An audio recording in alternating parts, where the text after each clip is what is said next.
Olá, esse é o Escutando Ferenczi, a arte da psicanálise, um podcast que ajuda a entender a psicanálise de um jeito autêntico, irreverente e empático, mesmo quando você não está no divã.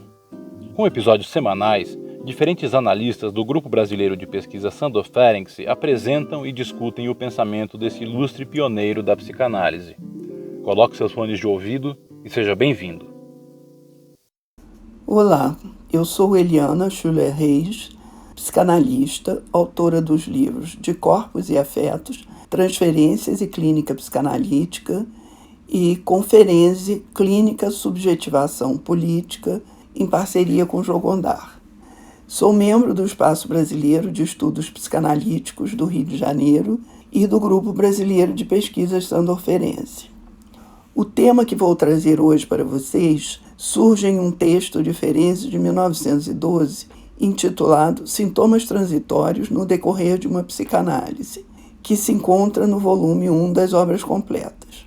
Apesar desse texto ser bem do início da obra de Ferenczi e não ser considerado um dos grandes textos, foi apontado por Freud em 1923, na comemoração dos 50 anos de Ferenczi, como uma comunicação de aguda observação clínica.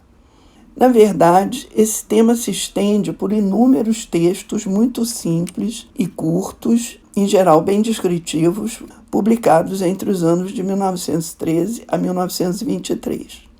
Esses pequenos escritos encontram-se principalmente no volume 2 e alguns poucos no volume 3 das Obras Completas. Vamos ver alguns títulos. Um sintoma transitório, a posição do paciente durante o tratamento. Os gases intestinais, privilégio dos adultos. Mãos envergonhadas. Esfregar os olhos, substituto do onanismo. 2 símbolos típicos fecais e infantis. Agitação em fim de sessão de análise. Um provérbio erótico anal. O silêncio é de ouro. Além desses, que descrevem especialmente manifestações corporais, existem outros textos também muito curtos que abordam uma grande variedade de sonhos. Mas eu não vou falar sobre estes agora, pois eles dariam uma outra conversa. Então vamos ver o que são os sintomas transitórios e qual a importância desse tema no desenvolvimento da obra de Ferenczi. Ele inicia o texto trazendo uma questão sobre o processo da cura psicanalítica, dizendo que para se chegar a uma verdadeira convicção da efetividade da análise, é preciso uma vivência afetiva, experimentar na própria carne, pois só uma compreensão intelectual não seria suficiente. O que ele quer dizer com isso? Que para se tornar um psicanalista, a pessoa precisa passar ela mesma por uma análise profunda e viver diretamente a experiência de seu próprio sofrimento psíquico, o que lhe dá a possibilidade de acolher a experiência do outro. Para frisar a importância da experiência vivida, Ferenczi relata fenômenos que viu com seus próprios olhos em seus pacientes e que contribuíram para consolidar sua convicção sobre a dinâmica transferencial. Ele se deixou afetar por essas percepções que lhe mostraram como o corpo intervém direta e intensamente na transferência. Ferenczi descreveu com detalhes o que decidiu chamar de sintomas transitórios, que surgiam ao longo de sessões de análise. São pequenos sinais corporais emitidos pelos pacientes de forma quase imperceptível e que normalmente são desconsiderados de tão insignificantes. São sintomas porque indicam alguma coisa, e transitórios porque não obedecem ao modelo dos grandes sintomas conversivos histéricos, que têm um caráter crônico e causam um comprometimento da vida do paciente, como as parestesias, as cegueiras e mesmo as paralisias histéricas. Nós normalmente nem notamos esses sintomas transitórios, pois são ínfimos, como o gesto distraído que se faz para coçar o nariz ou os olhos. No entanto, Ferenczi observou e descreveu essas manifestações motoras ou sensoriais, coisas do tipo: uma paciente tem uma súbita dor de dentes e, em vez de dar o sedativo que ela pediu, ele lhe diz que essa dor é a figuração da expressão húngara: o desejo de possuir todos esses bens me dá dor de dentes. E, para surpresa da paciente, a dor cessou subitamente. Ele apresentou vários outros exemplos, Coisas do tipo de uma sensação passageira e inexplicável de frio ou de calor, uma terrível sonolência, cãibra nas pernas, pequenas vertigens no final da sessão, bocejos incontroláveis, descargas intestinais ou urinárias urgentes, gases intestinais, tosses. Observando atentamente essas manifestações, Ferenczi as considerou sinais expressivos que indicariam estados de tensão psíquica de ordem transferencial que se apresentavam na esfera do corpo.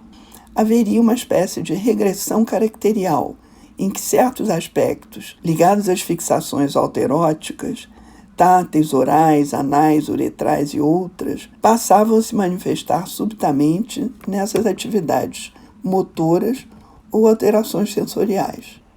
Ao observar essas manifestações expressivas de seus pacientes, Ferenczi intuiu que os deslocamentos dos afetos, de um modo de expressão verbal para um modo corporal, podem seguir contiguidades fisiológicas, bocejo igual a suspiro, fala igual a tosse, ou agir por semelhanças, como a produção de ruídos intestinais que substituem uma fala reprimida. O fato de registrar essas observações ao longo de anos, em pequenos textos de meia página, ou mesmo um parágrafo, e publicá-los, foi bastante ousado, pois com esses relatos, Ferenczi compôs um mosaico dessas manifestações expressivas, insistindo em seu caráter fragmentário. De início, a leitura desses textos nos surpreende por serem tão inusitados. É como se fossem pequenos haikais clínicos que só indicam sem buscar explicar. Para mim, foram como teasers, anunciando que algo vinha por aí. O registro publicado dessas observações tornou explícito um processo de investigação sobre a atividade expressiva corporal que foi desenvolvido ao longo dos anos e se mostrou fundamental em trabalhos posteriores, como as considerações sobre os tics, a noção de materializações histéricas e, em Thalassa, a noção de desenvolvimento do sentido erótico de realidade com a formulação do conceito de anfimixia dos erotismos. Citando Ferenczi em um texto de 1929, masculino e feminino. A boca, os orifícios de excreção, a superfície da pele, a atividade dos olhos e dos músculos, etc., são utilizados pela criança como meios de autossatisfação, que durante muito tempo não recebem nenhuma organização tangível, sendo os autoerotismos ainda anárquicos. Mais tarde, as tendências para o prazer agrupam-se em torno de certos focos. É pela chamada organização oral e sádico-anal que o desenvolvimento começa a sair de sua anterior anarquia. Ferenczi considerava que cada parte do corpo poderia permanecer autônoma em sua atividade, gozando infinitamente do prazer de órgão, e essa fruição somente será abandonada na medida em que se é impulsionado por uma solicitação maior, vinda em parte do próprio corpo, quando esse se articula com o mundo à medida em que suas capacidades perceptivas e motoras vão se tornando mais complexas e conduzem ao processo de anfimixia dos erotismos. Para entender um pouco mais o que seria anfimixia, vou me reportar ao livro Le Transfert, de Michel Néraud, onde ele caracteriza a transferência sob duas rubricas. Primeiro, num modo extrínseco, quando há um deslocamento de energias para o interior do eu em direção ao objeto, e segundo, no modo intrínseco, quando os deslocamentos se fazem utilizando o próprio corpo como território. O processo de anfimixia seria um exemplo de transferência intrínseca. Pela anfimixia, os investimentos eróticos de prazer de órgão são transferidos de uma zona erogenizada para outra em vias de erogenização. Vemos que Ferenczi considerava que, assim como os traços minêmicos se associam em representações psíquicas, as marcas das intensidades corporais, que variam segundo as modificações do desenvolvimento biológico e psíquico, se associam por contiguidade temporal, por similitude, etc. As associações se dão através da recombinação dos modos parciais de satisfação ligados às zonas erógenas. As associações se dão através da recombinação dos modos parciais de satisfação ligados às zonas erógenas em modos sempre mais complexos, permitindo ao mesmo tempo que as parcialidades permaneçam exercendo seu poder. Ferenczi registrava manifestações mínimas corporais e, com esse detalhamento fenomenológico, entendemos que buscava compreender, pelos automatismos corporais, os caminhos percorridos na constituição subjetiva e como eles se manifestam nos modos pelos quais a transferência se apresenta na cena analítica. Nesse ponto, nos deparamos com uma marca importante de seu percurso. Desde o início do trabalho como psicanalista, Ferenczi preocupou-se em compreender os caminhos de construção da subjetividade, seja através do processo de introjeção e alargamento do eu, ou do desenvolvimento da relação com a realidade, observando as variações sensórias e motoras do bebê e as relações simbólicas que se constroem entre o corpo e o mundo. Então, além da atenção flutuante na escuta das palavras e suas lacunas e deslizes, ele desenvolveu um olhar flutuante para as variações expressivas corporais, que são os pequenos sintomas transitórios. Aqui vale trazer um outro conceito muito caro a Ferenczi, ligado a essa tensão flutuante sobre o corpo e que terá importância em seu trabalho mais tardio. Estou falando da noção de autoplastia, que é a capacidade do indivíduo de produzir alterações em si próprio, diferente da aloplastia, que implica num gesto para modificar o ambiente externo. A ideia da autoplastia pressupõe uma possibilidade de autoengendramento e de criação de múltiplas formas de existir através da plasticidade do corpo.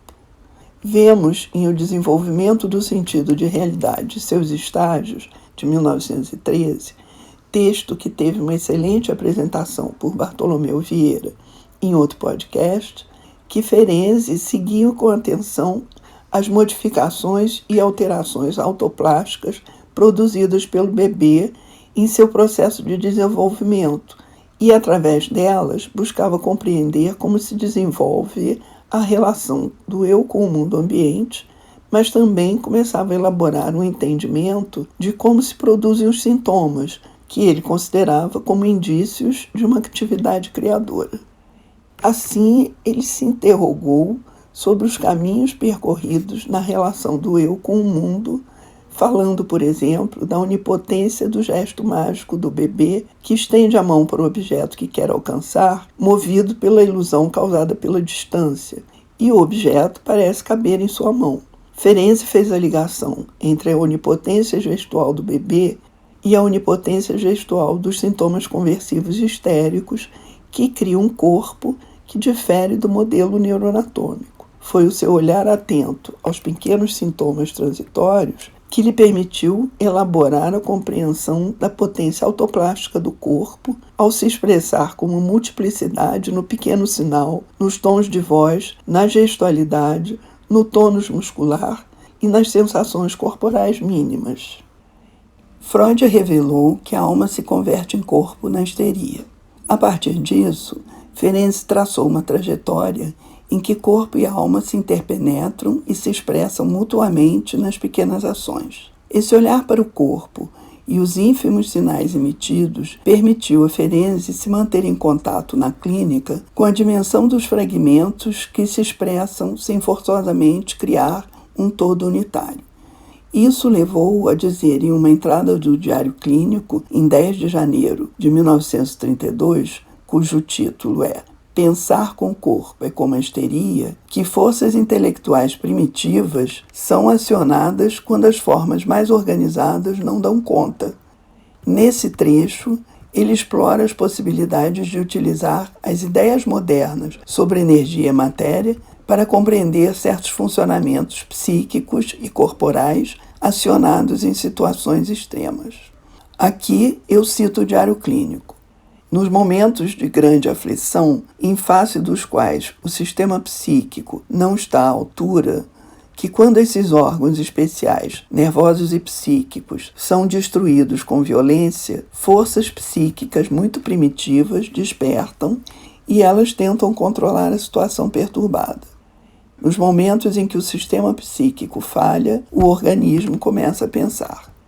Para concluir, É importante frisar o quanto esse olhar para o fragmentário se fez presente desde o início de seu trabalho e como isso inspirou Ferenczi em suas experimentações clínicas, desde as intervenções da técnica ativa, em que interditava ou estimulava as mínimas satisfações corporais obtidas pelos pacientes nos pequenos atos que realizavam de forma inconsciente durante as sessões, até as experiências com a neocatarse, onde propôs uma economia do sofrimento, buscando trabalhar tanto com o princípio de frustração quanto com o princípio de laissez-faire.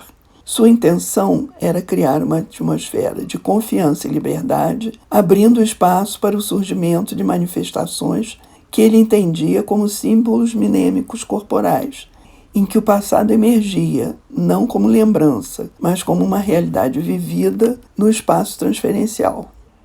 Vemos como ele trazia a questão do trauma e do traumático para o centro de seu trabalho. Nesse momento, Ferenczi propôs que a técnica se tornasse elástica e que o trabalho do analista se aproximasse da análise de crianças, utilizando uma linguagem de jogo. Ele imaginou o analista como aquele boneco João Teimoso, que pode ser balançado de um lado para o outro, pode até ser derrubado, mas que sempre volta à sua posição junto ao paciente. Assim, Ferenczi sugeriu que o analista prestasse atenção às manifestações do infantil no adulto, que vemos acontecer nos pequenos gestos, alterações nas posturas do corpo, nas súbitas mudanças da tonalidade da voz, etc. Estando nessa disposição receptiva, o analista se deixa contagiar, tornando-se disponível para falar com a criança que se faz presente. Bom, meus amigos, nós ficamos por aqui. Agradeço muito por sua escuta, lembrando que o projeto Escutando Ferenczi, Arte da Psicanálise, lança um novo podcast toda sexta-feira. Continue nos acompanhando nessa aventura.